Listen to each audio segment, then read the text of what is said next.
Hay momentos en los que decidimos dar un giro radical a nuestra vida y eso implica viajar a otro país, ya sea por amor, por trabajo o por placer. Pero a veces el cambio se convierte en una huida. Escapar del lugar en el que has cometido crímenes atroces para continuar haciendo el mal en algún otro sitio donde nadie te conozca ni sospeche de ti.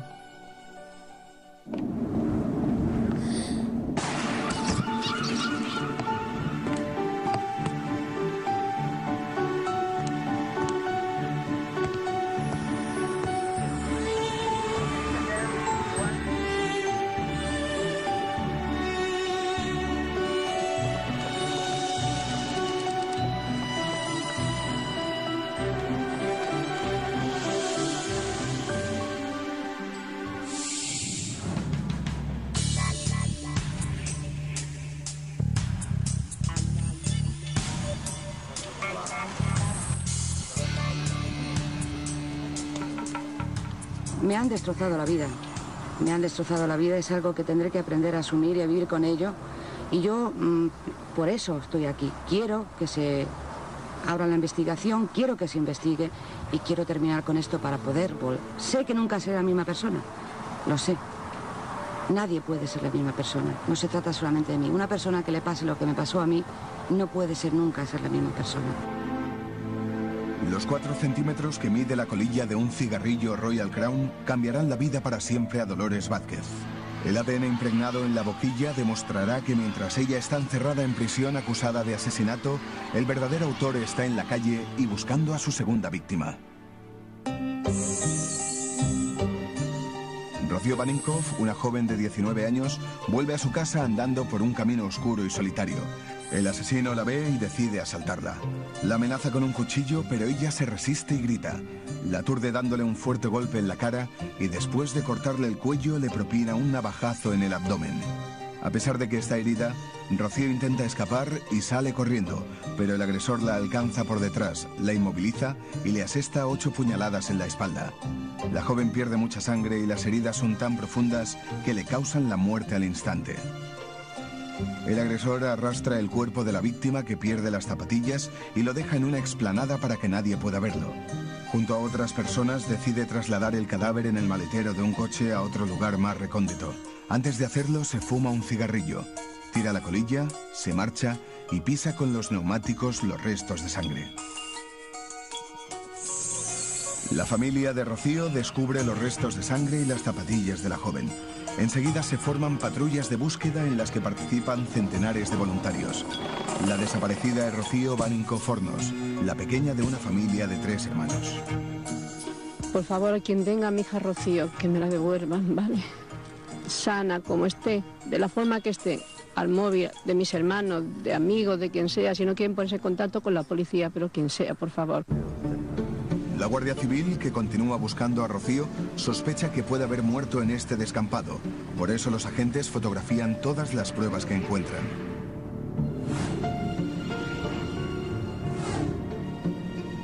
Junto al camino hallan un pañuelo ensangrentado. La policía piensa que el agresor conoce a la víctima y que se lo ofrece para limpiarse. Los agentes también fotografían las zapatillas de la joven, donde solo encuentran el ADN de Rocío. En lo alto del descampado descubren un gran charco de sangre donde creen que muere la joven. Fotografían las huellas de un vehículo marcadas en el reguero de sangre. Pertenecen a 2 neumáticos distintos.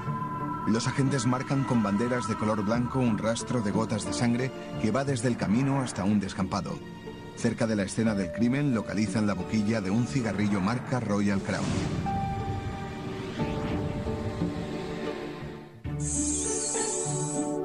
Para obtener el perfil genético de una colilla, la policía científica disecciona el filtro y analiza el papel que lo envuelve. Esa parte del cigarrillo es la que está en contacto con la saliva, un líquido que contiene mucho material genético. Los científicos mezclan los retales del filtro con reactivos para aumentar artificialmente la cantidad de ADN. La muestra se somete a una corriente de alto voltaje, que es la que consigue, al cabo de unas horas, obtener el perfil genético de la saliva que hay en el filtro. Los resultados se cotejan con los que figuran en la base de datos. Si el ADN del delincuente está en la base de datos, los investigadores ya disponen de un sospechoso. Podíamos suponer que la persona que arrojó esa colilla allí, pues tendría que haber estado allí. Y ese ADN que se obtuvo de la colilla era un ADN que pertenecía a un varón, sin más, pero ahí lo teníamos. Se obtuvo el ADN de la colilla y se introdujo en la base de datos, y ahí estuvo durmiendo en la base de datos pues 2 o 3 años.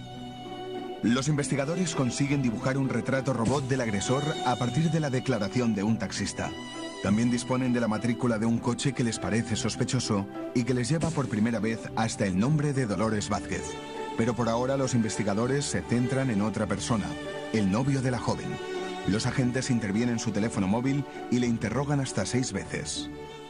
¿Qué hice con ella? ¿Que dónde estuvimos? ¿Qué hice esa noche yo después de que Rocío se fuera? Y está investigado conmigo como un exnovio de ella, amigos de ella, todos.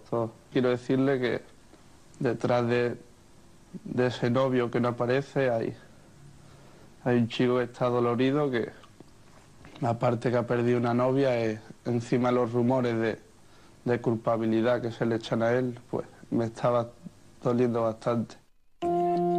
Días después del crimen, el asesino abandona el cadáver en un descampado de Marbella detrás de un club de tenis. Cubre el cuerpo desnudo de Rocío con 2 bolsas de basura. Al lado del cadáver deja otra bolsa que contiene la ropa de la chica y en la que queda adherido un pelo del asesino. Casualmente, en la escena del crimen hay un trozo de papel adhesivo, el mismo que utilizan las personas que participan en la búsqueda de Rocío. Ser responsable, por favor, que se ponga... Los voluntarios que buscan el cuerpo de Rocío amplían el radio de búsqueda. En la zona que llevamos ya recorrido no hay novedad, ¿eh? Peinan 75 kilómetros cuadrados de la provincia de Málaga. La madre de Rocío sigue creyendo que está viva. En el diario Sur asegura que me siguen llamando videntes y todas coinciden en lo mismo. Aseguran que está dentro de un sitio que está cerrado, pero que está viva aunque malherida. Su esperanza termina el 2 de noviembre de 1999, más de 20 días después de su desaparición, cuando los propietarios de un club de tenis descubren el cadáver de Rocío en Marbella, a 30 kilómetros de su casa. Aparece desnuda, escondida bajo un tronco y con las piernas abiertas. Las condiciones meteorológicas descomponen tanto el cadáver que su hermana solo logra reconocerla por las joyas que lleva encima. Esos procesos que comienzan con las livideces cadavéricas, con manchas de color verde en determinadas partes del cuerpo, etcétera, se empieza el proceso de la putrefacción, ¿no? Se generan ácidos, etcétera, etcétera. Y acuden las escuadrones de la muerte, que llaman, que son los distintos insectos que hacen su trabajo. Los insectos detectan el olor de putrefacción a kilómetros de distancia y con frecuencia son los primeros en llegar a la escena del crimen. Las moscas, gusanos o mariposas ayudan a los forenses a determinar el tiempo que ha transcurrido desde la muerte de la persona o si el cadáver ha sido transportado de un lugar a otro. Las hembras ponen los huevos en los agujeros naturales del cuerpo, nariz, orejas o boca. Según la temperatura ambiente y el terreno donde esté el cadáver, las larvas crecerán más rápidamente. Según el estadio en el que estén los insectos cuando se descubra el cuerpo, los técnicos podrán fechar el día o incluso la hora de su muerte. La autopsia al cuerpo de Rocío determina que muere el mismo día que desaparece y que sufre una agresión brutal. El cuerpo de Rocío Baninkoff se encuentra completamente desnudo y en avanzado estado de descomposición. El cadáver presenta un fuerte golpe en la cara que el agresor le propina para aturdirla y un corte en el cuello. La autopsia revela además que el agresor le asesta un navajazo en el abdomen y 8 puñaladas en la espalda, 5 de ellas muy agrupadas. Estas heridas, que le afectan los órganos vitales y que le hacen perder una gran cantidad de sangre, son las que le provocan la muerte. Las puñaladas son tan violentas que el agresor le fractura 2 vértebras dorsales. Además, las cuchilladas le alcanzan 2 costillas y una de ellas se rompe por la mitad. Encima del cadáver de Rocío, los médicos forenses descubren unos restos de fibras de color rosa.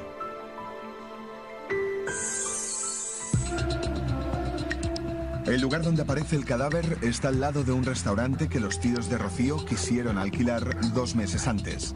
Por las pruebas que encuentran alrededor del cadáver, la Guardia Civil deduce que el asesino conoce a la víctima. El trozo de papel adhesivo que encuentran cerca del cadáver es de la marca Apple, el mismo utilizado para identificar a los voluntarios que han participado en la búsqueda de Rocío. Las piernas de la chica están muy abiertas y eso les lleva a pensar que el agresor quiere simular una violación. La fibra encontrada sobre el cadáver solo les será útil si consiguen otra con que compararla. Los cabellos hallados al lado del cuerpo no tienen raíz. La técnica de ADN aún no permite obtener un perfil genético y deciden congelarlo. La familia de Rocío se reúne en su casa, en la Cala de Mijas, cuando conoce la noticia del hallazgo del cadáver. Las cámaras de televisión consiguen captar algunas imágenes del interior de la vivienda cada vez que se abre la puerta. En una de ellas graban a una mujer, sentada y secándose las lágrimas. Es Dolores Vázquez. Dolores Vázquez, Loli, como se le llamaba entonces, había sido la pareja sentimental de Alicia, la madre de Rocío, durante 10 años. Había criado a Rocío y esa pareja se rompió. Tuvo sus desavenencias. Alicia y Dolores llegan a comprarse una casa juntas. Dolores ejerce el papel de educadora de los hijos. A diferencia de Alicia, ella es una mujer con formación y con un puesto de responsabilidad en el mundo de la hostelería. La pareja rompe en 1995, cuando los niños se hacen mayores y su relación se deteriora. Alicia y sus hijos abandonan la casa. Ahora, en los momentos difíciles, Dolores sigue al lado de la familia Baninkoff. Participa en la búsqueda y acompaña a Alicia Hornos en todo momento, también durante el funeral de su hija. Llega incluso a pagar la lápida del nicho donde entierran a Rocío. Solo 4 días después de encontrar el cadáver, los periódicos publican que la policía y la Guardia Civil estrechan el cerco sobre el asesino de Rocío. Según el periódico Sur, los investigadores buscan pruebas contundentes y definitivas que impliquen al asesino en el crimen. Pero tardan 11 meses en reducir la lista de sospechosos a un solo nombre, el de Dolores Vázquez. La Guardia Civil se basa solo en indicios. No tiene ni una sola prueba física, pero a pesar de ello, detiene a la expareja sentimental de Alicia Hornos. Dolores sale de los juzgados de Fuengirola protegida por los agentes. Curiosamente fue detenida después de que casi en los medios de comunicación ya los investigadores señalaran a una persona en concreto sospechosa, que era ella. Es inaudito, yo creo que la historia policial y de sucesos de este país, que se señale ya a una persona como sospechosa y se saque su imagen antes incluso de ser detenida. Pese a ser sometida a duros interrogatorios, Dolores no confiesa. Pero alrededor de su persona se construye un personaje que supuestamente siente odio hacia Rocío, porque no admite la relación homosexual que su madre mantiene con ella. Me presenté y bueno, ahí me empezaron a cuestionar y a decirme tú has sido y tú has sido y tú has sido y tenemos los culpables ahí en la puerta esperando, ellos ya han declarado, te vas a sorprender, te vamos a hacer famosa. Fue un lavado psicológico muy fuerte, muy fuerte, muy fuerte. Incluso llegaron a decirme todo el proceso que he llevado. Me iban a hacer famosa, no me iba a creer nadie, me iban a llevar a juicio, el juicio sería rápido de 5 a 6 meses y me encontrarían culpable por un jurado popular. Los informes psicológicos de la cárcel donde está encerrada la presentan como una mujer que se autodefine como astuta e impulsiva. En el informe destacan que ha soñado en alguna ocasión durante el internamiento en prisión que realmente clava un cuchillo a la víctima. Dolores lo achaca a la presión recibida durante la detención. A mí no me cabe la menor duda porque 2 o 3 meses antes, incluso no sé si llega a 4, fui amenazada porque yo no quería regresar a vivir con ella porque ella tenía una relación con un hombre y le dije que lo nuestro se había terminado para siempre y que como amigas y que si ella me necesitase en el plano humano que estaría ahí, pero nada más.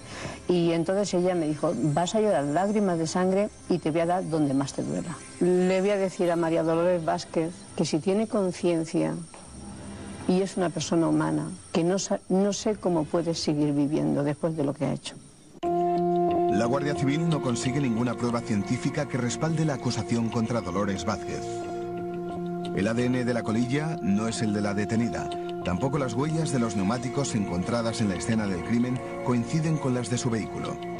La última baza que juegan los investigadores es comprobar si en el armario de Dolores Vázquez hay ropa elaborada con las mismas fibras que encontraron encima del cadáver de la joven. La policía científica extrae con cinta adhesiva la fibra a analizar. Una vez obtenida, se hace una exploración exhaustiva en el laboratorio, donde la muestra se identifica a través del microscopio. Los investigadores estudian 3 factores: la forma, el material del que está hecha y el color que tiene. La muestra analizada se introduce en la base de datos de la policía y se compara con las fibras encontradas en la escena del crimen. Para afirmar que las 2 fibras son iguales, tienen que coincidir los 3 factores. Si alguno no concuerda, la prueba queda descartada. Estuvimos haciendo pruebas en la terraza del laboratorio, sometiendo una fibra no solamente a la actuación de los rayos ultravioleta del sol, sino además a la acción de determinados ácidos que se producen en la descomposición de un cadáver. Era realmente la única prueba objetiva que teníamos y era muy importante determinar si esa fibra procedía de la ropa de Dolores Vázquez o no. Pero realmente, después de todas las pruebas que hicimos y consultas a nuestros colegas de Europa, llegamos a la conclusión que no se podía. A falta de pruebas físicas, la Guardia Civil elabora un informe que apoyan el juez instructor y el fiscal, en el que enumeran 20 indicios para llevar a Dolores Vázquez a juicio. La presencia del coche de la acusada días después de la muerte de Rocío en la escena del crimen es la principal prueba de cargo. Los agentes destacan que en ocasiones se atraganta al hablar y que Dolores reacciona con frialdad cuando la acusan de la muerte de Rocío. La policía se agarra a pequeñas contradicciones lógicas cuando se tiene que recordar unos hechos ocurridos tanto tiempo atrás. Que ella dijo que aquella noche no había salido de su casa porque estaba cuidando a su madre y a una sobrina, que la habían dejado a su cargo, una niña pequeña de 2 años. Pero se le olvidó que había salido. Sí, había salido al bar de enfrente a comprar tabaco. Dolores fumaba de forma habitual y para ella era un acto mecánico salir a comprar tabaco. El único testigo de cierta relevancia es la asistenta de Dolores Vázquez, que declara haber visto a la acusada apuñalar una foto de Rocío sobre el fregadero de su casa. Cuando ella ha hecho con cuchillo, ella dice, esta es mi problema, esta es mi problema. A falta de pruebas concluyentes, el fiscal expone a los miembros del jurado el perfil psicológico de una mujer homosexual, violenta y vengativa. Este alegato contra Dolores Vázquez se refuerza con la declaración de los miembros de la UCO, la élite de la Guardia Civil. El jurado dictamina que Dolores Vázquez es la asesina de Rocío por 7 votos a favor y 2 en contra. Cuando la acusada escucha la decisión del jurado, se derrumba abrazándose a su hermana. Su abogado cubre la escena con una toga negra para evitar que las cámaras puedan grabar. La sentencia la condena a 15 años de cárcel. Cuando el jurado dice, ya no recuerdo qué culpable de asesinato. Culpable de asesinato, yo me he puesto a aplaudir porque esperábamos otras sentencias, que no puedo ni hablar, perdóname. Pero esto ha sido, bueno, mi hija descansará en paz. La sentencia de solo 6 páginas no aclara con qué pruebas condenan a Dolores Vázquez. Su abogado decide recurrirla ante el Tribunal Superior de Justicia de Andalucía, que en febrero de 2002, cuando Dolores ya lleva 17 meses encerrada en prisión, declara nulo el juicio y ordena repetirlo. Dolores sale en libertad bajo fianza de 30.000 euros. Tarda 7 meses en hablar ante las cámaras de televisión y lo hace en el jardín de su casa, en una multitudinaria rueda de prensa. Los culpables están ahí. Yo no he matado a Rocío. Bueno, sí. Sospechosos como todos ustedes. Tengo alguno, pero no significa que mis sospechas pueden ser como las de cualquier persona en la calle. Habrá gente, y yo no lo puedo evitar, que crea que he sido yo y habrá gente que no. Esta pregunta me la he hecho millones de veces. Hasta saciar a mi abogado. ¿Por qué yo? ¿Por qué yo? ¿Por qué yo? Creo porque... Pensaba, en principio, que quizá era porque yo sabía algo. Y lo sigo pensando. A veces lo sigo pensando, que sabía algo que me había podido ser. Hoy pienso que quizá lo que querían saber es que no sabía nada para tenerme donde mantenido. No lo sé. Casi 4 años después del crimen de Rocío Barinkoff, la Costa del Sol vuelve a estremecerse con la desaparición de otra joven. Se llama Sonia Caravantes, tiene solo 17 años y vive en Coín, a 12 kilómetros de Mijas. Sonia, igual que Rocío, es joven, atractiva y desaparece en una zona oscura y solitaria. Yo quisiera encontrarla, que pareciera bien, que nadie le hiciera daño. Si alguien la cogió, le pido que gaste cuidado con ella. y me la traiga a mi casa. Es lo único que pido. A Sonia la atacan cerca de su casa y los investigadores encuentran numerosos restos de sangre porque el agresor la golpea en la cabeza hasta dejarla inconsciente. Ahí ya había sangre, entonces ya sabía que alguien la había cogido. Porque había un coche aparcado y el coche estaba también lleno de sangre. Entonces, y eso era 50 metros de mi puerta. Los investigadores creen que el cuerpo ha sido trasladado dentro de un coche. Los voluntarios rastrean las poblaciones cercanas y al cabo de 5 días la encuentran en Monda, a solo 8 kilómetros de su casa. Yo no la vi.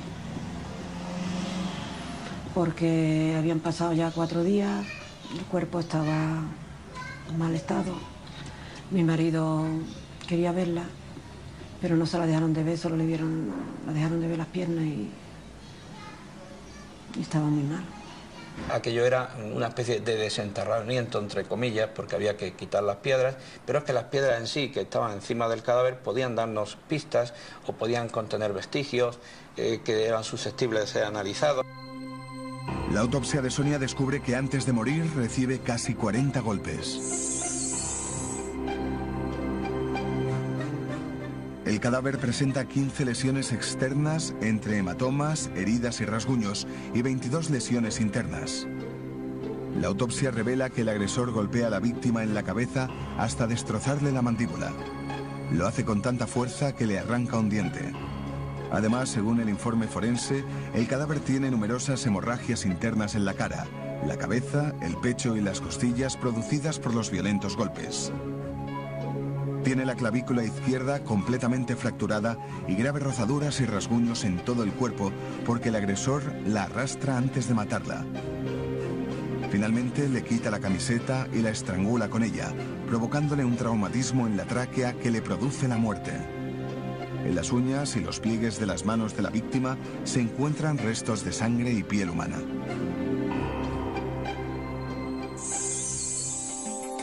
Mientras analizan la sangre de las manos de Sonia, descubren que entre las pruebas recogidas en la escena del crimen hay un pequeño fragmento de intermitente, que por error llega hasta el departamento de ADN de la Guardia Civil. Es un agente el que descubre que está manchado de sangre. Cuando estuvo el ADN, lo ingresó en la base de datos.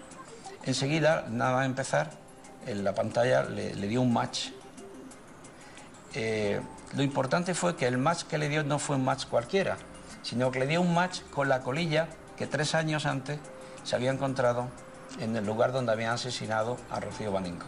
Aquello fue tremendo porque significaba que la persona que había estado en el crimen de Sonia Caravante también había estado presente en el crimen de Rocío Baninco.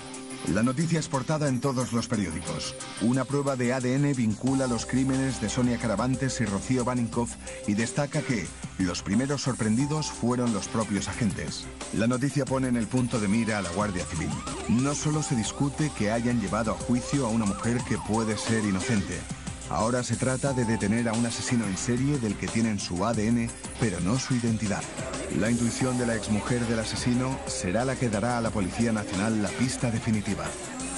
Tenemos una entrevista con una mujer que se llama Cecilia, que nos informa que unos días antes, cuando su marido fue a llevarle a la pequeña, tenía una herida en el dorso de la mano y que le sorprendió esa herida, porque recordaba que tiempo atrás, cuando vivía con él y vivía por la zona de Mija, el día que desapareció Rocío Baninkoff, él había llegado y había hecho algo inusual, que era ducharse, que era cambiarse de ropa, cosa que él nunca había hecho. A las 8:30 aparece, es cuando aparece, y ya lo vi yo, que traía un rasguño en la mano, las manos hinchadas, llenas de sangre. Se había quitado la ropa en el baño, el pantalón y eso lo tenía también manchado porque dice que era de la herida, que había tenido un accidente con el coche.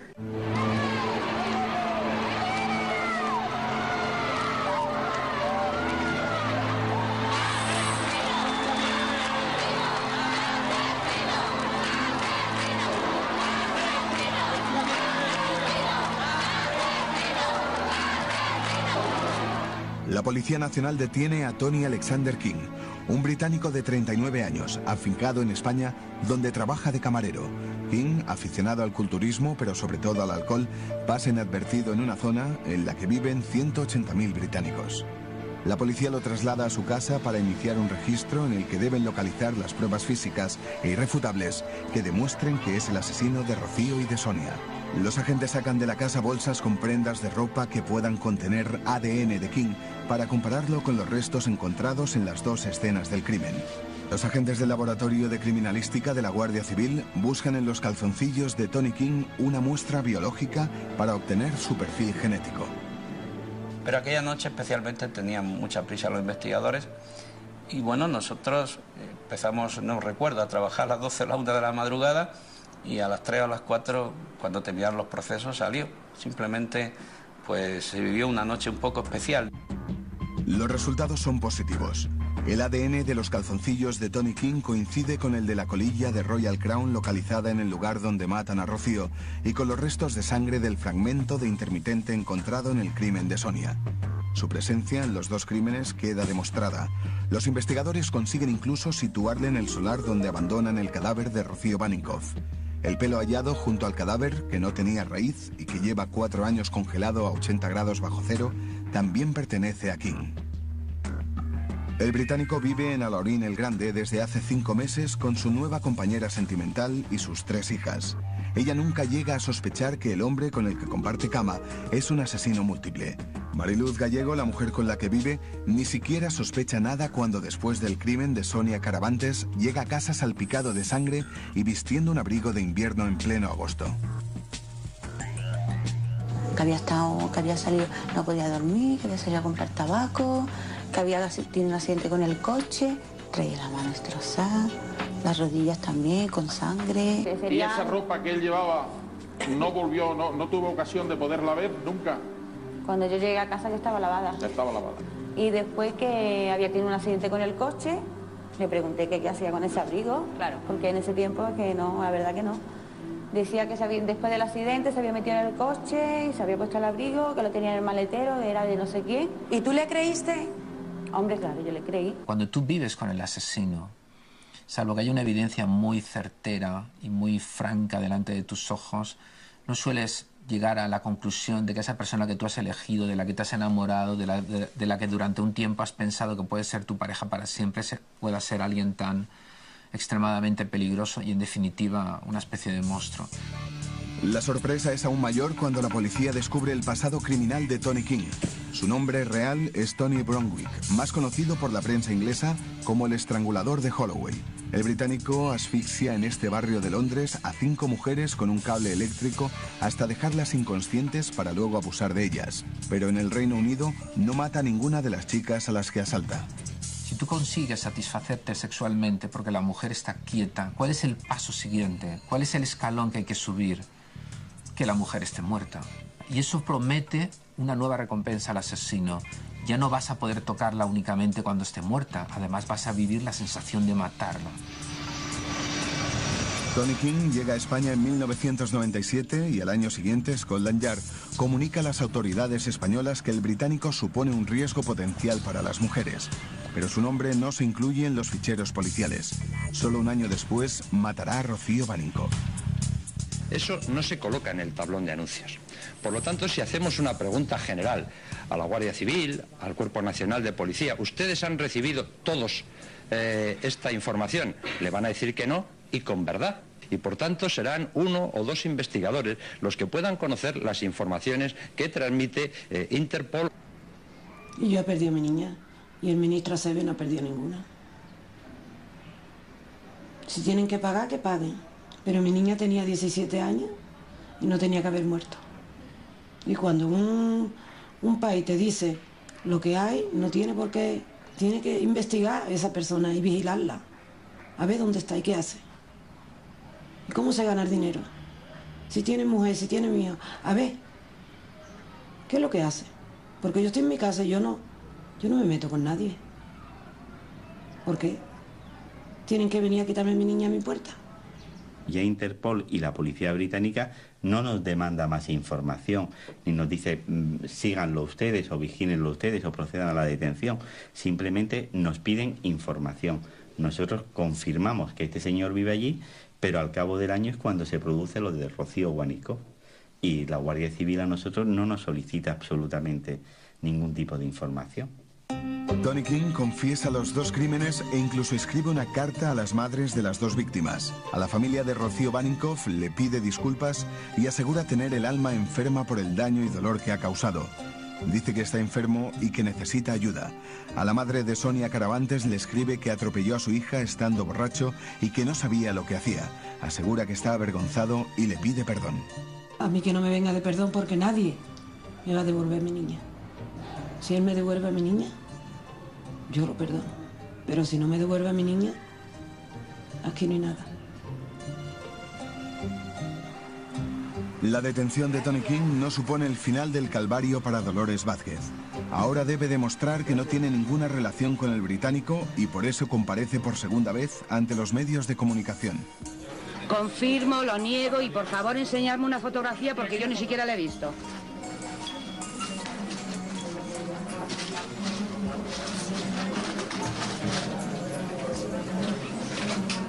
De nada, de nada. La Guardia Civil, ante la evidencia, rectifica y retira la acusación contra Dolores solo 3 días después de la confesión del británico. Aún deberá esperar 1 año y medio más para que la causa contra ella quede sobreseída provisionalmente. El gobierno justifica la actuación de la benemérita. Aunque Dolores carece de antecedentes y tiene un trabajo estable, Acebes dice que Dolores Vázquez reunía el perfil delincuencial más verosímil. El ministro de Interior define la investigación como exhaustiva y profunda. Alguien amenaza a mi hija y eso no importa nada. ¿Por qué? Pues contaminado aquí. Yo soy inocente. El crimen no me puede.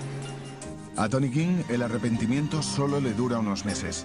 El día que empieza el juicio por la muerte de Sonia Caravantes, después de haber confesado el crimen, cambia su versión de los hechos y declara que atropella a la joven de Coín por accidente, pero que los responsables de su muerte son su amigo Robert Graham y Dolores Vázquez.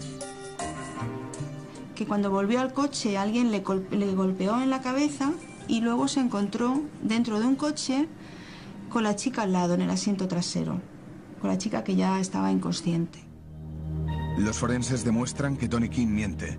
En su declaración aseguran que el cadáver de Sonia tiene golpes en todo el cuerpo, pero no tiene heridas graves en las piernas, y si hubiese muerto atropellada, las tendría. Además, los médicos descubren que el hioides, un pequeño hueso localizado en el cuello, está roto. Es una prueba inequívoca de que muere estrangulada. Tony King es condenado a 36 años de cárcel por la muerte de Sonia Caravantes.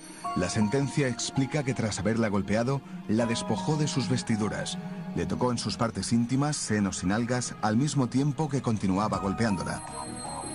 El tribunal considera que la agresión fue salvaje y cruel y ejecutada de forma inhumana. Su forma de satisfacción sexual consiste en realizar estas violencias y tocamientos y luego masturbarse pensando en ello, porque las relaciones normales con su novia no le satisfacían. La masturbación posterior al crimen, cuando el asesino ya tranquilo recuerda los acontecimientos, es algo que ocurre desde siempre y es un elemento característico de la fantasía y de la propia motivación para el crimen. De ahí que muchos de ellos se llevan recuerdos, fotos, objetos que precisamente propicien esa fantasía recordando los actos homicidas. Forma parte de lo que es el mundo interno del asesino. ¿Se ha hecho justicia? No creo. Justicia porque está encerrado, sí. Pero para que no lo echen más. Hasta que se muera allí dentro. Esa es la justicia que quiero yo.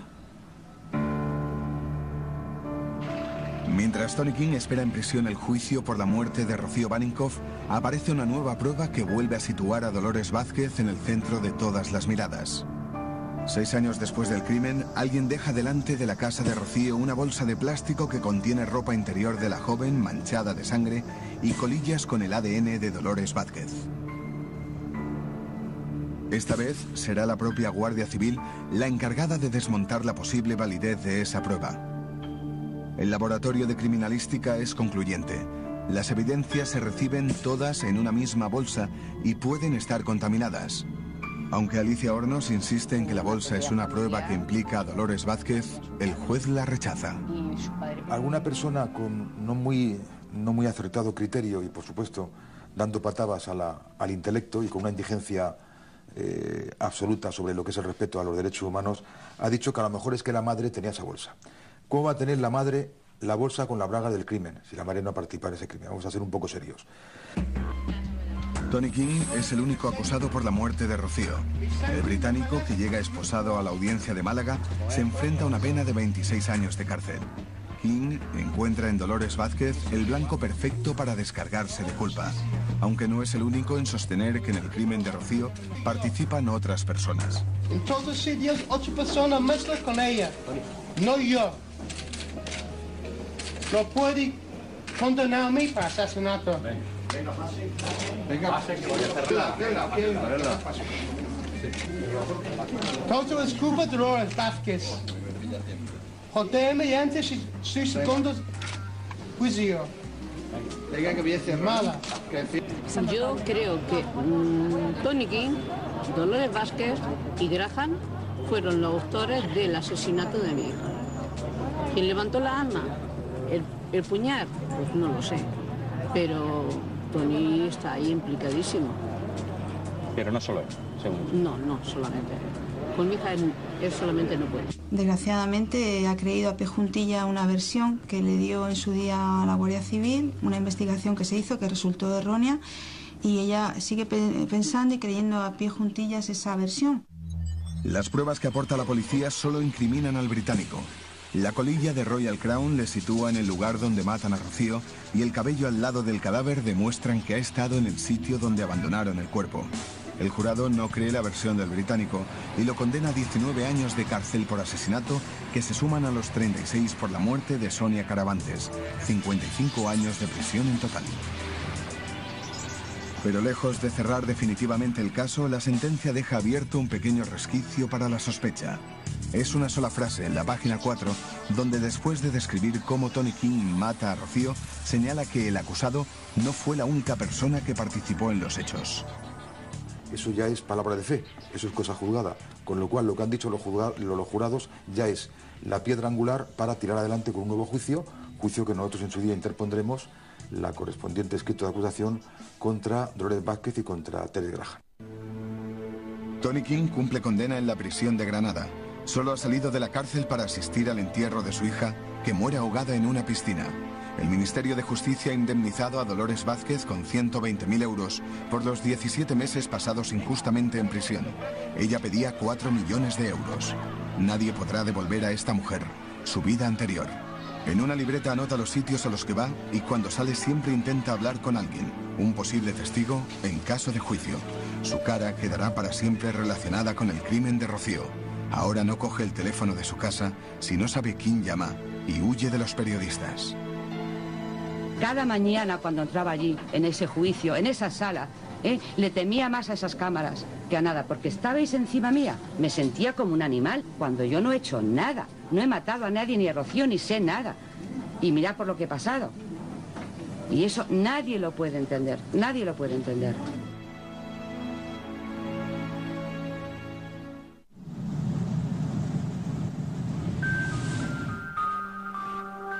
Isabel Bascuñana tiene 21 años, estudia Derecho en la Universidad de Lleida y ha acabado las clases por hoy.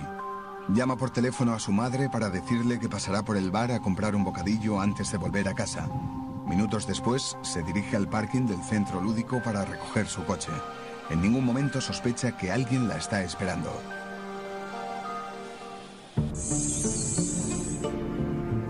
El agresor está escondido dentro del parking. La asalta por detrás y le tapa la boca con la mano para evitar que grite. Isabel apenas puede respirar y está medio aturdida. La lleva hasta la última planta del aparcamiento, la única que está siempre vacía y donde puede agredirla sin miedo a ser visto. Allí la tumba en el suelo y empieza a violarla al mismo tiempo que la asfixia con un pañuelo. Isabel intenta defenderse con las manos, pero no le sirve de nada y muere estrangulada. El asesino vuelve a vestirla, aunque le coloca algunas prendas al revés, que quedan manchadas con restos de hollín y polvo de color blanco impregnados en la ropa del violador. El agresor utiliza el vehículo de la joven para trasladar su cadáver. Lo introduce en el maletero y lo cubre con una bolsa de basura industrial donde quedan marcadas sus huellas. Arranca el coche y minutos después sale del aparcamiento. El estrangulador se dirige al barrio de La Bordeta, en Lleida, donde deja el coche aparcado. En el maletero yace el cadáver de Isabel. Su teléfono móvil suena, pero ella ya no puede responder. Yo llamé. Luego no me contestó. Hice otra llamada y entonces hice 3 llamadas y a la tercera ya él habían colgado. Yo, pues esta que no quiere que la dejemos tranquila, porque igual ha encontrado al noviete o una amiga o lo que sea y no quiere que la molestemos. Y después me fui a la cama ya, más tranquilo, pero me desperté y mi mujer estaba esperándola. La familia bascuñana no se queda de brazos cruzados y después de denunciar la desaparición sale a buscar a cualquier persona que pueda dar alguna pista, especialmente en la universidad. También hablan con el vigilante del parking en el que Isabel solía dejar su coche. Y entonces digo, es que no ha venido mi hija a dormir esta noche y no sabemos qué ha pasado. Estamos desesperados. Y me dijo palabras textuales, a mí no me miraba la cara. Daba vueltas y la vista la echaba para abajo. Daba vueltas con las llaves y la vista la echaba para abajo. Dice, no se preocupe. Dice, una sobrina mía estuvo un mes y luego se había ido con el novio. Dice, ya volverá, no se preocupe. Pero Isabel no volverá. Su coche aparece aparcado correctamente un día después de su desaparición en una calle del barrio leridano de La Bordeta. Dentro del maletero encuentran su cuerpo en posición fetal.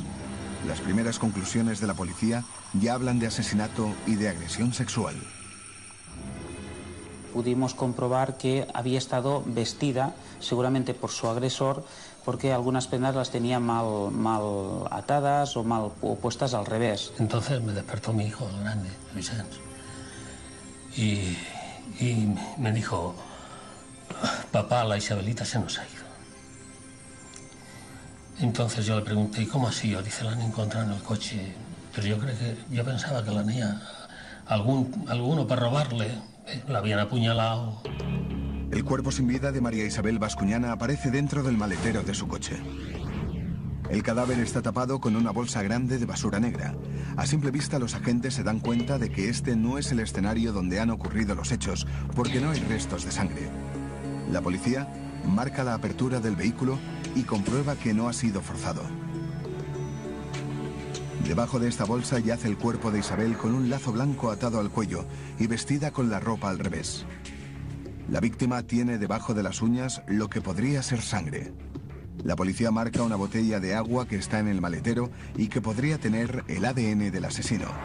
Cuando analizan la bolsa al detalle, observan que tiene impregnado polvo blanco y hollín negro. Además, consiguen extraer huellas de la parte exterior. La bolsa aporta una información muy importante. No es una bolsa corriente. Pertenece a una marca poco conocida y de escasa distribución.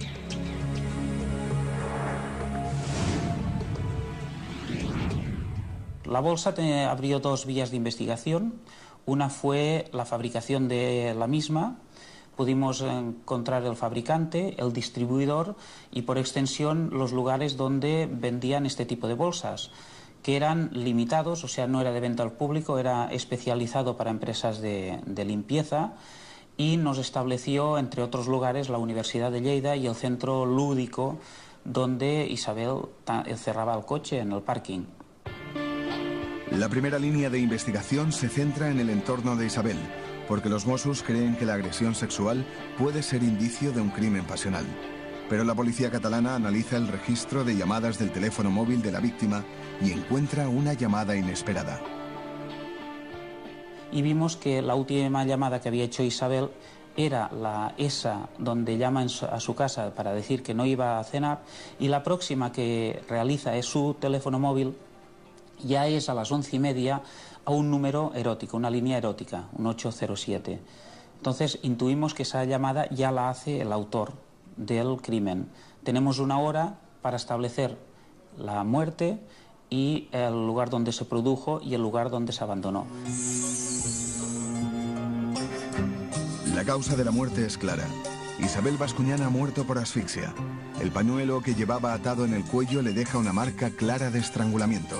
Además se encuentran heridas en los labios. Se las ha hecho su agresor al taparle la boca. En la tráquea y la cavidad bucal tiene espuma con sangre, otro síntoma de asfixia. Las manos de la joven también aportan información. Al tratar de defenderse, ha podido arañar a su agresor. En sus uñas encuentran restos de sangre. Durante el examen del cadáver, los forenses hallan semen en sus genitales, lo que corrobora la agresión sexual. Mientras se realiza la autopsia, la investigación se centra en la búsqueda de huellas dactilares en el coche donde encuentran el cuerpo de Isabel. Para obtener las huellas menos visibles, la policía pone agua a hervir dentro del vehículo.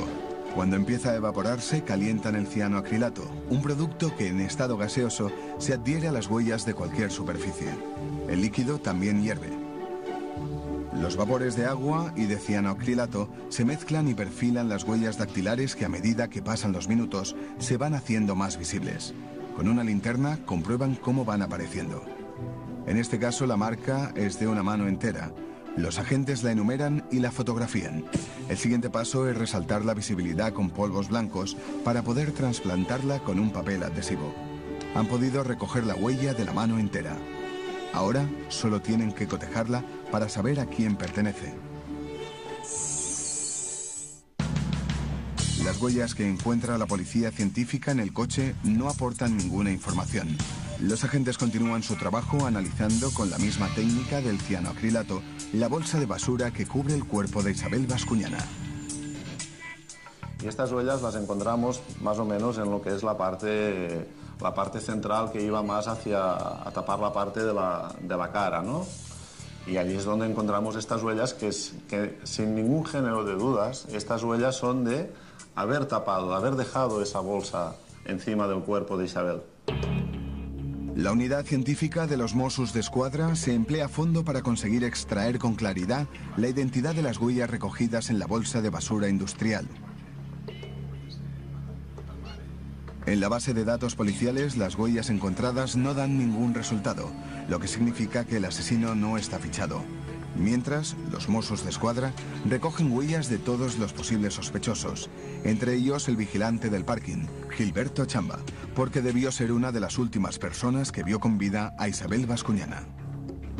Recuerdo que cuando se le cogían las huellas, él lo primero que decía, por huellas no será. No sabemos si es que intentaba transmitir tranquilidad o él había tomado medidas para asegurarse, ¿no? Del tipo limpiar el coche antes de abandonarlo.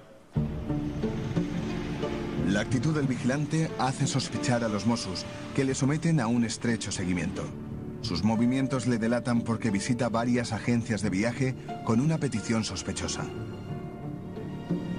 Quiero un billete para allá, pero el destino me es igual ir al Brasil que ir a... Claro, esto era raro, era extraño, y además le importaba poco lo que costase, al lado de lo que manifestaba que su familia carecía de medios y que claro, no estaba en disposición de tener. También cómo sacó 500 euros de su cuenta precisamente para poder huir mejor. Las huellas dactilares del vigilante del parking y las de la bolsa que cubre el cadáver se comparan una y otra vez para asegurarse de que corresponden a la misma persona. Todos los resultados dan positivo y Gilberto Chamba es detenido una semana después del crimen. Es tremendo. Si es que estaba delante de todo, si es que estaba allí palpando a todo el mundo, a las chicas, estaba ahí. Lo hubiera podido pasar a cualquier chica de Lérida. ¿Sí? Pues figúrate tú, cuando me dice a mí, dice, papá, ¿sabes quién era? Digo, no me digas que es aquel individuo. Dice, sí. Gilberto Chamba se traslada a España desde Ecuador en noviembre del año 2000. Allí deja a su mujer y a 3 hijos. En España, con los papeles en regla, trabaja en el sector de la construcción hasta septiembre de 2004, cuando consigue un empleo como vigilante del parking. Pero este hombre, aparentemente pacífico, educado, trabajador y familiar, tiene una cara oculta que en Ecuador conocen muy bien. Un periodista ecuatoriano relaciona a Chamba con un asesino en serie de su país, el monstruo de Machala. Quien habla estuvo justamente desde su detención, y esa cara de Gilbert Antonio Chamba Jaramillo como periodista y como persona no se me va a olvidar jamás. Y cuando lo vi en la portada de un periódico de Barcelona, dije, este es el mismo. Y yo la verdad que no es, teniendo esa información, es tan fácil conocerlo todo como entrando en internet, yéndome al Google, poniendo el nombre de este señor, poniendo Machala, y ahí encuentro la lista de las 8 mujeres que Antonio Gilberto Chamba ha matado en Ecuador cuando trabajaba ahí como taxista. El monstruo de Machala es tan conocido en su país que incluso una televisión ecuatoriana reconstruye sus crímenes. Entre 1988 y 1993 asesinó a 8 jóvenes en la provincia de El Oro. En Ecuador, Gilberto Chamba trabaja de taxista, un oficio que aprovecha para asaltar a jóvenes estudiantes y solas. En el año 93 le acusan del asesinato y la violación de 8 mujeres. La cara del monstruo de Machala se convierte en una pesadilla para las víctimas que logran sobrevivir a sus agresiones. Por dentro me cosieron. Aquí también, aquí y aquí. Y los dedos que yo le cogí, el cuchillo para que no me mate. Las pruebas contra él son numerosas, pero su familia continúa insistiendo en su inocencia. Él quería darnos un buen porvenir, quería ayudarnos y ahora con esto mi padre ya está hundido, le hemos ido a visitar, llora mucho, dice que no quiere que le pase lo mismo otra vez, que lo ayudemos, que busquemos, que limpiemos su pasado, porque ahí se darán cuenta que fue una injusticia con él en Ecuador y que él dice que él no ha matado a esta chica aquí de Lérida. Chamba es condenado en Ecuador a 16 años de cárcel, de los que solo cumple 8 por buena conducta. A pesar de sus crímenes, consigue salir de su país con su certificado de antecedentes penales limpio, porque ya ha cumplido toda la condena.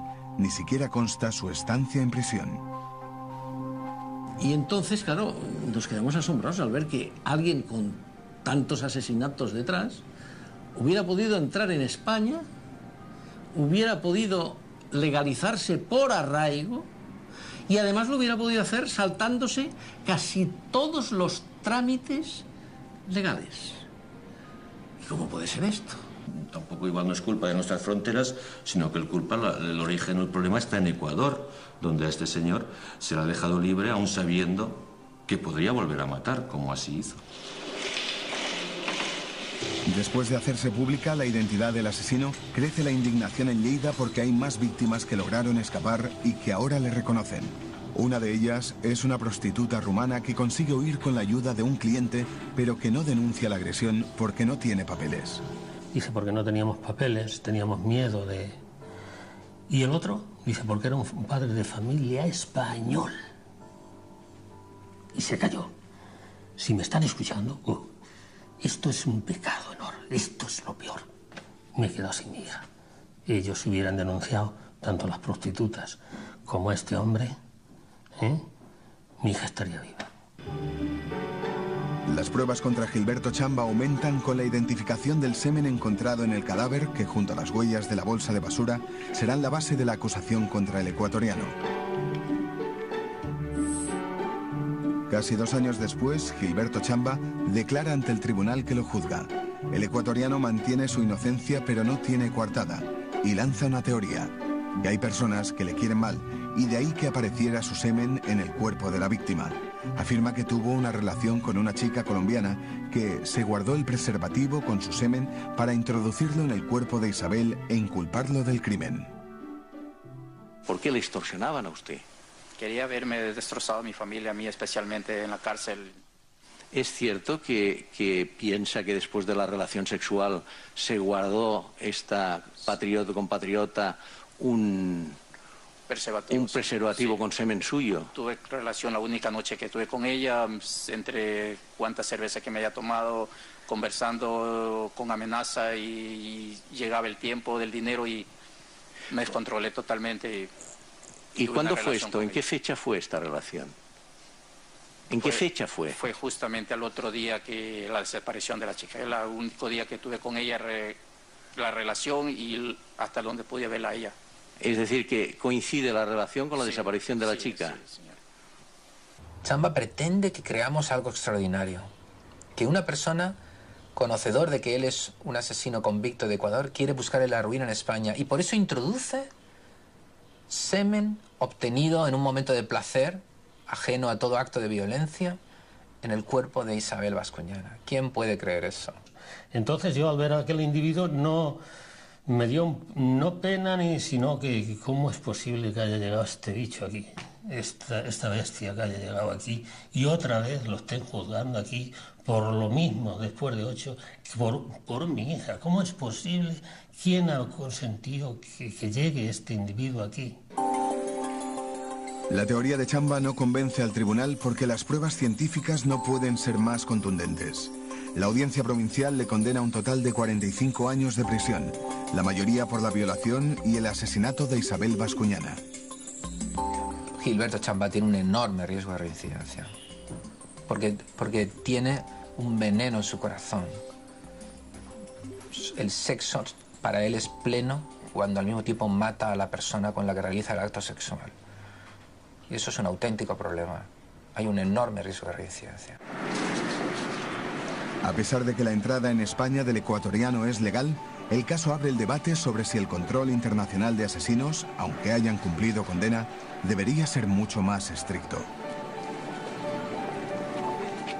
La impotencia para las familias es saber que sus hijas ni siquiera han sido víctimas del azar.